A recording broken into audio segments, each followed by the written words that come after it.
Et si votre intelligence ne se mesurait pas en QI, mais en bien d'autres formes que vous sous-estimez? Et si vous n'étiez pas mauvais en maths ou en anglais, mais simplement pas fait pour cette matière? Et si la clé de la confiance en soi n'était pas de se comparer aux autres, mais de comprendre comment vous fonctionnez réellement? Aujourd'hui, on parle des intelligences multiples et de leur lien direct avec la confiance en soi. Vous allez découvrir pourquoi certains doutent de leurs capacités, alors qu'en réalité, ils possèdent des dons extraordinaires qu'on ne leur a jamais appris à valoriser. Prêt à changer de regard sur votre intelligence et à renforcer votre confiance en vous?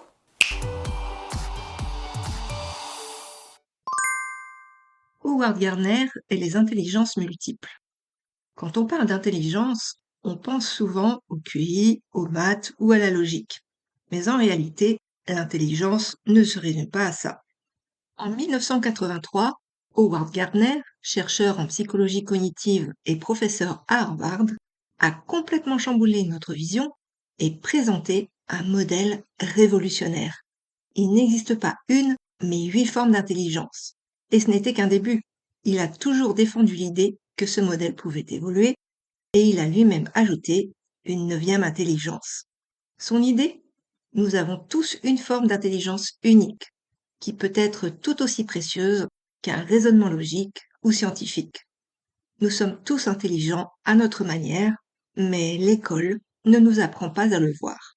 Et le problème, c'est que la plupart des gens ignorent complètement leur propre forme d'intelligence dominante et passent leur vie à se sous-estimer. Mais pour en prendre conscience, encore faut-il les connaître, ces formes d'intelligence. Alors, on les passe en revue? C'est parti. Commençons par l'une des intelligences reines dans le sens où, en France, elle est mise en avant dans toutes les filières et les métiers de l'éducation nationale. L'intelligence logico-mathématique.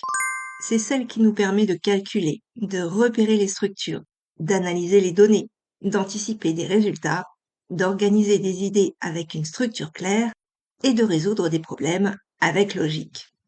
Enfant, elle se manifeste par une facilité à résoudre des problèmes, une curiosité pour les chiffres et même une passion pour les jeux comme le sudoku, les échecs ou les puzzles.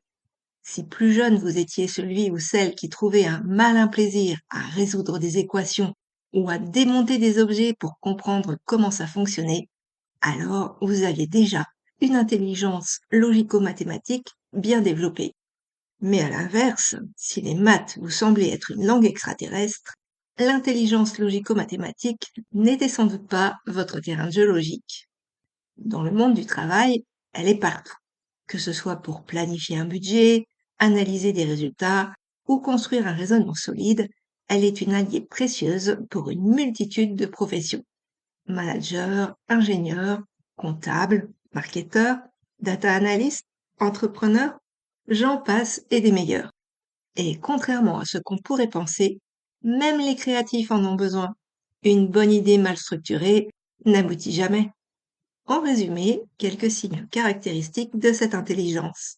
J'aime les chiffres, je suis bon en calcul mental, je trouve facilement des solutions aux problèmes, j'aime regarder des émissions scientifiques, j'aime résoudre des énigmes, trouver des indices, j'aime savoir comment les choses fonctionnent. Alors, pour vous, la logique et les chiffres, amis ou ennemis? Maintenant, si la logique et les chiffres ne sont pas votre truc, peut-être que vous avez un autre atout tout aussi essentiel. Le second atout est valorisé dans l'éducation nationale. Vous voyez où je veux en venir? Parlons maintenant de l'intelligence verbale linguistique. L'intelligence verbale linguistique, c'est celle qui nous permet de manier une langue avec finesse, de parler avec des étrangers, de jouer avec les mots, de captiver une audience ou de convaincre en un instant, à l'écrit comme à l'oral. Enfant, elle se manifeste souvent très tôt. Si vous adoriez raconter des histoires, lire des livres ou débattre sur tout et n'importe quoi, vous aviez déjà cette intelligence bien développée. Dans votre jeunesse, vous faisiez partie de ceux qui adoraient apprendre des pièces de théâtre? Vous passiez des heures à écrire des poèmes? Vous étiez rédacteur en chef du journal du collège ou du lycée? Pas de doute, l'intelligence verbale linguistique fait partie de vous. Mais si la grammaire était votre pire cauchemar, que les dictées vous paraissaient une torture et l'anglais un supplice, alors l'intelligence verbale linguistique n'était sans doute pas votre registre préféré. Dans le monde du travail, cette intelligence est également partout. Que vous soyez manager, vendeur, journaliste, avocat, enseignant ou entrepreneur, votre capacité à bien communiquer est indispensable. D'ailleurs, même un scientifique doit savoir expliquer simplement ses découvertes.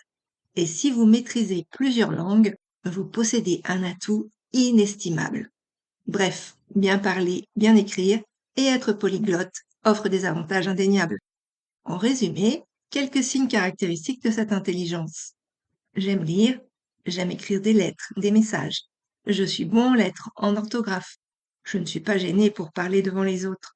J'aime partager mes connaissances en les exprimant. Je parle plusieurs langues. Alors, les mots, ils ont toujours été vos alliés? Ou plutôt une source de frustration?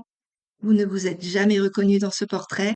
Ne bougez pas, parce qu'il existe une autre forme d'intelligence, une qui ne passe pas par les mots, mais par l'image. J'ai nommé l'intelligence visuospatiale. Cette intelligence, c'est celle qui vous permet de voir le monde en images, en 2D ou en 3D, à visualiser mentalement des formes, des volumes, des distances et à comprendre l'espace. Elle est essentielle pour s'orienter et imaginer des structures en 3 dimensions. Enfant, elle s'exprime de mille et une façons. Passer des heures à dessiner, à construire des villes entières en Lego, ou venir à bout du Rubik's Cube en 15 secondes chrono. Vous aimiez empiler des cubes? Trouver le tracé pour sortir d'un labyrinthe ou jouer les explorateurs munis d'une boussole dans la forêt? Aucun doute, l'intelligence visio-spatiale est en vous. Si au contraire vous vous perdiez dans les couloirs du collège et que la géométrie ou le déchiffrage d'un plan était un vrai casse-tête, alors vous ne jouez sans doute pas dans la bonne cour. Dans le monde du travail, cette intelligence est indispensable dans de nombreux métiers, comme les architectes, les designers, les pilotes, les chirurgiens, les photographes, les vidéastes, les sportifs. Mais là où on ne l'attend pas toujours, c'est chez certains entrepreneurs et managers, ceux qui savent anticiper un projet dans sa globalité et visualiser un plan d'action exploitent aussi une forme d'intelligence visio-spatiale. En résumé, quelques signes caractéristiques de cette intelligence. J'aime dessiner et faire de la peinture. J'imagine des images dans ma tête. J'aime les formes et les couleurs. Je retrouve facilement mon chemin. J'ai le sens de l'observation. J'aime faire des casse-têtes. Alors, est-ce que vous pensez en images ou en mots? Si vous ne vous êtes pas reconnu dans ce mode de fonctionnement, pas de panique, parce qu'il existe une autre intelligence qui n'a rien à voir avec les formes et les images. J'ai nommé l'intelligence naturaliste. L'intelligence naturaliste, c'est cette capacité à observer, classer, analyser et comprendre le monde vivant qui nous entoure. Ce n'est pas juste aimer la nature, c'est catégoriser, comprendre son environnement et établir des liens entre les éléments qui nous entourent. Enfant, cela s'exprime par passer des heures à observer les insectes dans le jardin, à poser mille et une questions sur la faune et la flore, les pierres ou les roches, et à repérer les empreintes d'animaux dans la boue ou la neige pour tenter de les identifier. Si enfant vous étiez fasciné par les documentaires animaliers, passiez votre temps à élever des têtards ou à fabriquer un herbier, pas de doute, vous avez un fort penchant naturaliste. Et si vous ne compreniez pas l'intérêt des balades en forêt et que la biologie vous ennuyait profondément, l'intelligence naturaliste n'était sans doute pas votre nature profonde.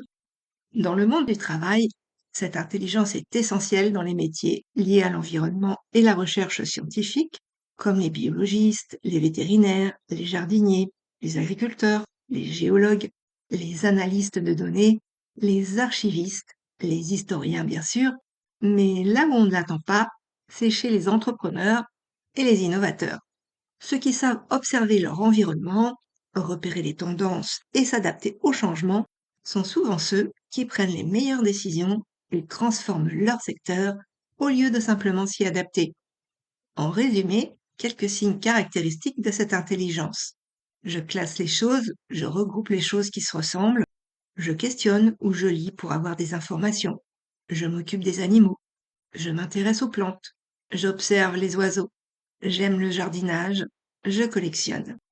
Alors, vous sentez-vous connecté à votre environnement Ou êtes-vous plutôt du genre à confondre un érable et un platane?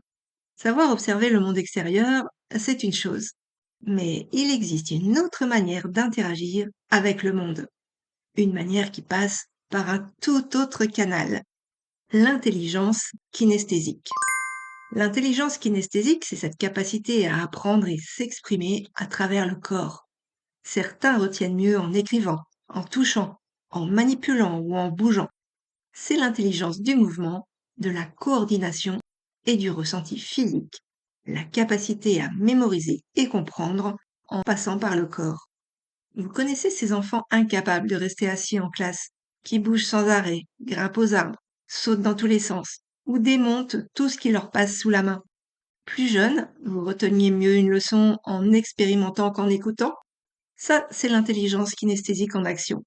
À l'inverse, si le sport vous semblait être une corvée et que vous étiez plus à l'aise avec un livre entre les mains qu'avec un ballon au pied, l'intelligence kinesthésique n'était sans doute pas votre outil de prédilection. Dans le monde professionnel, on pense tout de suite aux sportifs, aux danseurs, aux acteurs ou aux artisans. Mais cette intelligence est aussi essentielle pour les chirurgiens, les pilotes d'avion et même pour les leaders. Une poignée de main ferme, une posture qui impose le respect, une gestuelle maîtrisée. Un bon orateur ne s'appuie pas seulement sur les mots, il mobilise tout son corps pour faire passer son message. Preuve, s'il en fallait, que ce qu'on incarne compte autant, sinon plus, que ce qu'on dit. En résumé, quelques signes caractéristiques de cette intelligence. Je fais du sport, je travaille avec mes mains, je suis capable de faire de l'équilibre, je sais me servir d'outils, j'invente des danses, je sais me détendre. Alors, le mouvement, c'est votre langage natal ou le simple fait de courir vous donne des crampes? Après le corps, intéressons-nous à un autre langage universel, un mode d'expression qui donne du rythme à notre vie et nous accompagne depuis toujours. L'intelligence musicale. C'est cette capacité à percevoir, à comprendre et à reproduire des rythmes, des sons et des musiques, créer des mélodies. Ce n'est pas juste savoir jouer d'un instrument, c'est reconnaître une chanson en 3 notes, fredonner juste sans effort, ou reconnaître instinctivement le tempo d'une musique. Certains enfants développent très tôt une sensibilité auditive extrême.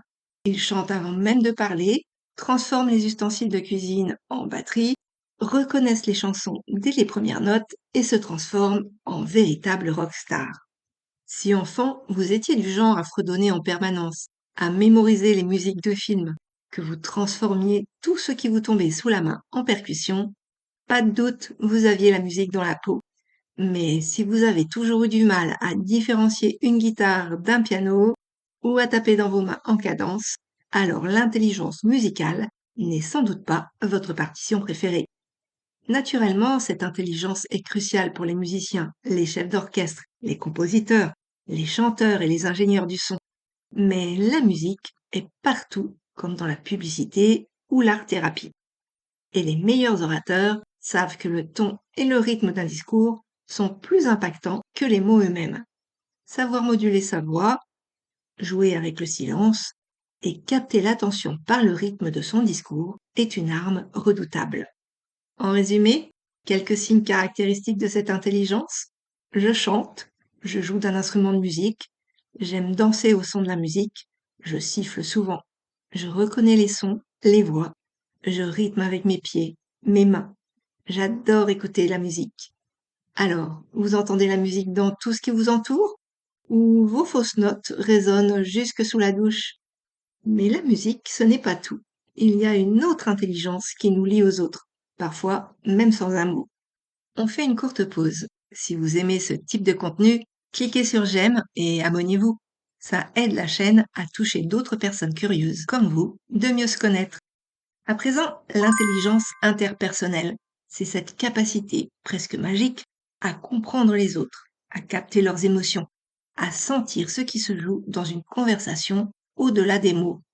On pourrait dire que c'est une sorte de super radar social, un talent pour décrypter le monde humain, un don pour décoder les signaux subtils, une aptitude à déceler les non-dits. Dès l'enfance, elle se manifeste dans les jeux en groupe, les alliances secrètes dans la cour de récré, ou même dans cette incroyable capacité à négocier 5 minutes de plus avant d'aller au lit. On la voit chez ceux qui ont un don pour lire les situations, comprendre qui est triste, qui est en colère, qui a besoin d'attention. Ils savent comment s'adapter aux autres. Quand vous étiez enfant, si vous aviez plein d'amis, étiez le confident de vos copains, arriviez à désamorcer un conflit ou apaiser un camarade triste, c'est indéniable, vous possédez cette intelligence. Si par contre, aller vers les autres est un calvaire pour vous et que vous fuyez les câlins comme la peste, l'intelligence interpersonnelle n'est clairement pas votre fréquence privilégiée. Dans le monde du travail, c'est une compétence clé pour les managers, les négociateurs, les commerciaux, les influenceurs, les psychologues ou encore les enseignants. Bref, tous ceux qui jonglent avec les relations humaines. Et contrairement à ce qu'on pourrait penser, ce n'est pas réservé aux extravertis. Même un introverti peut exceller en intelligence interpersonnelle tant qu'il sait observer, écouter et comprendre ce qui se joue dans une interaction. En résumé, quelques signes caractéristiques de cette intelligence. Je me fais facilement des amis, j'aide les autres, je rends service, j'écoute les autres, j'aime travailler en équipe, en groupe, je règle les disputes, j'agis comme un médiateur. Et vous, dans vos relations, êtes-vous celui ou celle qui sent quand quelque chose cloche, même quand tout le monde affiche un sourire? Ou avez-vous encore du mal à décrypter ces fameux signaux faibles? Maintenant, si je vous disais que pour bien comprendre les autres, il faut d'abord apprendre à se comprendre soi-même. Ça vous parle? Alors voyons à présent l'intelligence intrapersonnelle. C'est cette capacité à se comprendre soi-même, identifier ses émotions et repérer ses pensées avec clarté. C'est une sorte de boussole interne qui permet de mieux s'orienter dans ses choix, d'anticiper ses réactions et d'ajuster ses actions en conséquence. Tous les enfants ressentent des émotions, mais certains développent très tôt une grande conscience d'eux-mêmes. Ils aiment être tranquilles, prendre soin d'eux, connaissent leurs limites, aiment prendre du recul avant d'agir. Si enfant vous aimiez passer du temps seul, tenir un journal intime, rêver, ou si vous ressentiez tout avec intensité, alors cette intelligence vous est familière. Mais si vous préfériez éviter les grandes introspections et que le silence vous mettait mal à l'aise, l'intelligence intrapersonnelle n'est clairement pas votre jardin secret. Dans le monde professionnel, on retrouve cette intelligence chez les philosophes, les psychologues, les écrivains, les coachs, les chercheurs, mais aussi chez les leaders et les entrepreneurs. Car ceux qui se connaissent vraiment prennent de meilleures décisions et évitent de tomber dans les mêmes pièges encore et encore. En résumé, quelques signes caractéristiques de cette intelligence. J'aime être tranquille, je prends soin de moi, j'aime me trouver seule, je sais ce qui se passe à l'intérieur de moi, je sais ce que je réussis et ce qui est difficile pour moi. J'aime me lancer des défis. Alors, êtes-vous du genre à explorer votre monde intérieur ou à avancer sans trop vous poser de questions? Mais l'introspection n'est pas la seule forme de questionnement. Il y a une intelligence qui nous pousse à chercher des réponses et des questions bien plus vastes qui vont bien au-delà de nous-mêmes. L'intelligence existentielle. C'est la capacité à s'interroger sur le sens de la vie, le cosmos et notre place dans tout ça. Ceux qui la possèdent ne se contentent pas de suivre le courant, ils cherchent des réponses aux grandes questions qui dépassent le quotidien. Tous les enfants posent des questions, mais certains vont plus loin. Où étions-nous avant notre naissance? Pourquoi existons-nous? Où va l'univers? Pourquoi la mort? Ils passent des heures à contempler le ciel étoilé ou à débattre sur la place de l'homme dans l'univers. Si enfant vous posiez sans cesse ce genre de questions, que vous passiez votre temps à philosopher sur la vie, à chercher un sens à tout ce qui vous entourait et à remettre en question les évidences, alors cette intelligence fait partie de vous. Mais si vous aviez les pieds sur terre et étiez à des années-lumière de ces questions existentielles, c'est que l'intelligence existentielle n'était probablement pas votre étoile polaire. On retrouve cette intelligence chez les philosophes, les théologiens, les écrivains, les scientifiques, les personnes animées par une quête spirituelle, mais aussi chez celles et ceux qui ont besoin de comprendre la finalité de leurs actions et de donner du sens à ce qu'ils font, qu'ils soient salariés ou entrepreneurs visionnaires. Après tout, Bâtir un projet qui dépasse le simple succès matériel et a un réel impact commence toujours par une grande question. En résumé, quelques signes caractéristiques de cette intelligence. Je me pose souvent des questions profondes sur la vie. J'ai besoin de comprendre le pourquoi des choses. Je cherche du sens dans ce que je fais. J'aime réfléchir à ce qui nous dépasse. Je suis attirée par la spiritualité ou la philosophie. Je me sens concernée par les grandes questions de l'humanité. Alors, êtes-vous du genre à questionner l'univers ou à avancer sans trop vous poser de questions? Après avoir exploré les différentes formes d'intelligence, il est temps de se poser une question essentielle. Quel impact ont-elles sur notre confiance en nous et notre capacité à évoluer? Si vous avez toujours cru que l'intelligence, c'était avoir de bonnes notes, réussir un test de QI ou être rapide en logique, alors forcément, vous vous êtes déjà senti pas à la hauteur. Sauf que cette définition est biaisée. Et si vous avez suivi jusqu'ici, vous avez sûrement réalisé une chose essentielle. Nous sommes tous intelligents, mais pas de la même manière. Pourtant, combien de personnes passent leur vie à se croire moins capables, simplement parce qu'elles ne brillent pas dans les domaines valorisés à l'école? Combien se sont sentis limités par une étiquette qu'on leur a collée très tôt?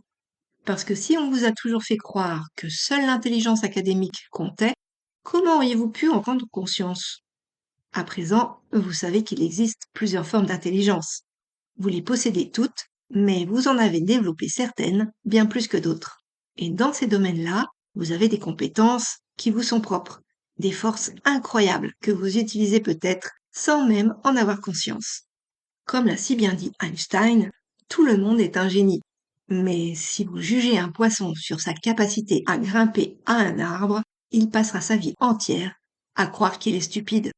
Car oui, en réalité, un poisson est lui aussi une créature exceptionnelle, capable d'atteindre des trésors engloutis, là où personne d'autre ne peut aller. Alors imaginez un instant qu'il passe toute sa vie à regarder les singes grimper, persuadé qu'il est nul, alors qu'il détient en lui l'instinct et l'agilité pour explorer un monde que les singes eux-mêmes ne verront jamais. Alors si vous arrêtiez de vous juger avec des critères qui ne vous correspondent pas et que vous portiez un regard complètement différent sur vos forces. En conclusion, Peut-être que pendant des années, vous avez douté de vous, persuadé de ne pas être à la hauteur. Peut-être que vous avez minimisé certaines de vos compétences, simplement parce qu'elles n'étaient pas valorisées à l'école ou dans votre entourage. Peut-être qu'on vous a appris à regarder les autres grimper, sans jamais réaliser que votre trésor se trouvait sous la surface. Mais maintenant que vous connaissez vos propres richesses, quel nouveau regard allez-vous désormais choisir de porter sur vous-même? Maintenant c'est à vous. Dites-moi en commentaire quelle intelligence vous a le plus surpris, celle que vous avez toujours minimisée ou celle que vous aimeriez développer davantage. Envie d'aider quelqu'un? Partagez cette vidéo à un ami qui doute de lui. Qui sait, ça pourrait bien lui ouvrir les yeux sur ses véritables points forts. Likez si vous vous êtes reconnu dans au moins une intelligence. Je suis très curieuse de voir combien d'entre vous ont découvert quelque chose sur eux-mêmes aujourd'hui. Et surtout, restez dans la dynamique. Si vous voulez d'autres contenus pour booster votre confiance et comprendre votre potentiel, abonnez-vous et activez la cloche parce que ce n'est qu'un début. D'autres vidéos vous attendent pour encore mieux vous connaître. Alors je vous donne rendez-vous le mois prochain pour un nouveau sujet. D'ici là, soyez créateurs de votre vie professionnelle, adaptez-vous, agissez et surpassez-vous. Ciao!